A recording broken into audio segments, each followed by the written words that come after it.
Parada do candidato á presidencia do PPDG na comarca do Salnés. Alfonso Rueda protagonizou esta mañá un acto en Vilagarcía. Rodeado de dirixentes populares dos concellos da zona, o aspirante a suceder a Feijóo marcou dos obxectivos. Primeiro, as eleccións municipais do ano que ven e despois manter a Xunta coa quinta maioría pros populares. Ese primeiro reto dentro dun ano, e se nos sale ben, que nos vai salir ben, eu vos lo digo dende o principio, eu vou facer moitas cousas así, moitas veces así. Quinta maioría absoluta. É posible. Depende de nós e a vamos a conseguir.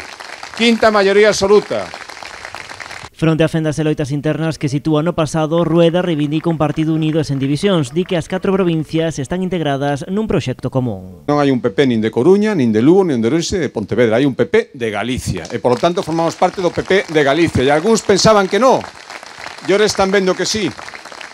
Por lo tanto, esta unidade fundamental, e hai que mantela. Rueda cuestionou a actitude do BNG e do PSDG, que xa anunciaron que votarán en contra da súa investidura como presidente da Xunta. Sobre as críticas ao proceso interno do PP cun único candidato, o pontevedrés defende o modelo e a súa xira por Galicia. Estamos facendo unha campaña cun solo candidato, por suposto, de que maior síntoma de respeto que vir a falar cos meus compañeros e compañeras e decirles o que quero facer.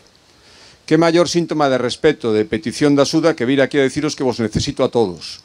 Eu non me quedaría tranquilo se dentro de 2 semanas, se o Parlamento me vota, que eu agardo que sí, porque confío moito nos meus compañeiros, decir que entro na presidencia da Xunta sin antes haber estado con todos vos, porque vou ter que ir moitas veces despois. Na compañía de alcaldes, concelleiros e militantes da comarca, aproveitou para reivindicar a política de proximidade e o labor do municipalismo, resaltando que a súa formación sairá a gañar en todos os concellos da provincia de Pontevedra, sen ningunha excepción.